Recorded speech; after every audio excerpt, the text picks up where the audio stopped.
Say hi, Henry. Hello. This is Henry. This is his YouTube debut. Oh, YouTube debut. Yeah. We're going to have to cut bits of the fence to get the fence out, but he's given us permission to do that, which is really good news because that means we can get the capstan right up to the base of the trunk, and that will massively speed us up. That's like minimum wrap. Yeah. And then you can sort of go under and over, create more wrap. Sycamore is brittle and springy, and it's prone to bulbous chair, springing back, and it's hard to direct. I free-felled a few smaller pieces, but after nearly hitting the fence panel, I decided to rig almost everything. Even though there was adequate drop zone, I chose to rig to protect the fence and the shed, and to prevent the ground crew from getting overwhelmed, as there were only 3 of us on day 1. I found sink cuts, and rigging was the most reliable way of getting pieces safely to the ground.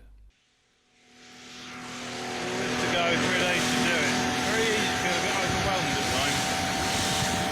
Just take it one step at a time, and only focus on what's right in front of you. Otherwise you'll be just like, oh yeah, where do I start? So we were able to get that one when it landed.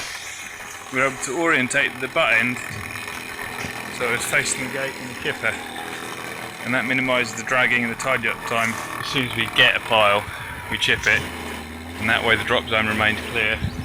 Everyone's always working, and it keeps everything moving. I'm going to shave some of these stubs off. Christian joined us on the second day, and I stayed on the ground to help tidy up. Even though I'd enjoyed the first day's climbing, I figured Christian would be quicker, and I couldn't afford to waste any time.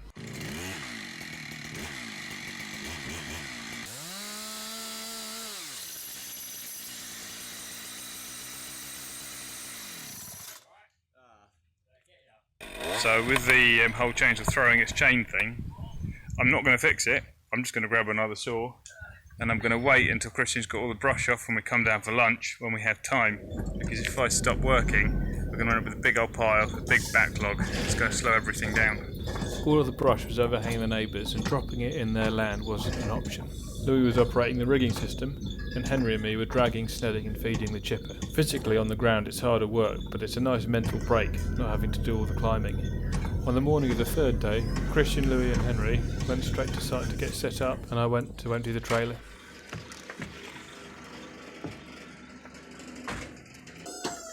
I'm extremely impressed with how well my 20-year-old Ford Ranger that's only a 2-wheel drive pulls the trailer. It's been getting up and down some pretty steep hills. Not very fast, but it's been managing. How long it will continue to manage, if it was doing that every day, is another question.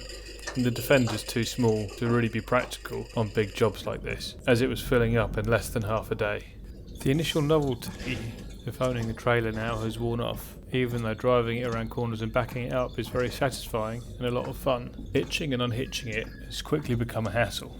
What I really need is one massive truck that can handle these big jobs unsupported. An update on that is coming soon.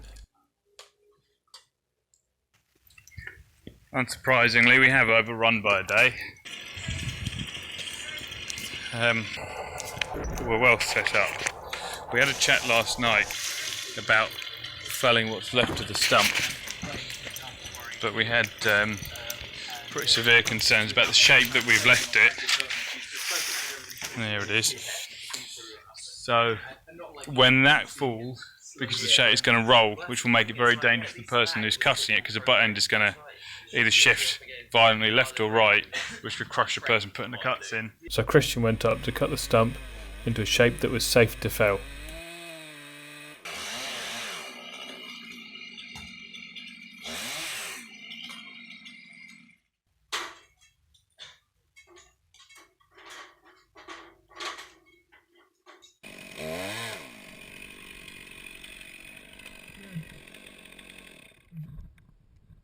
Ready?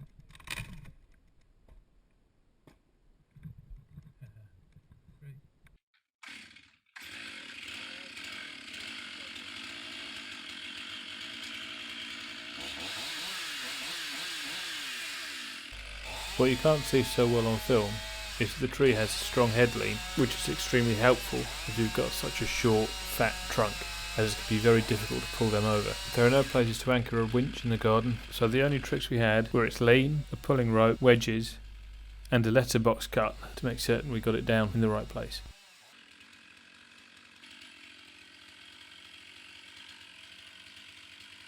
The letterbox cut involves boring out the centre of the hinge to remove excess resistance when you're trying to pull a tree over without compromising directional control.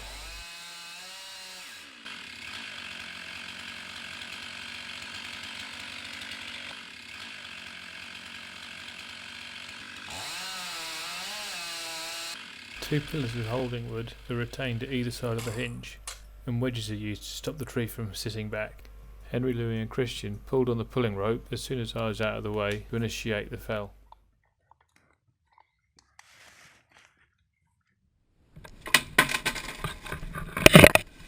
After the tree was down, we each picked up a big saw and began cutting the trunk into sections that we could lift, put the logs into wheelbarrows and loaded it all into the Defender and trailer and delivered the logs to a local farm. I do want to make a video soon about arb trucks. It's just taking a while to get the footage together.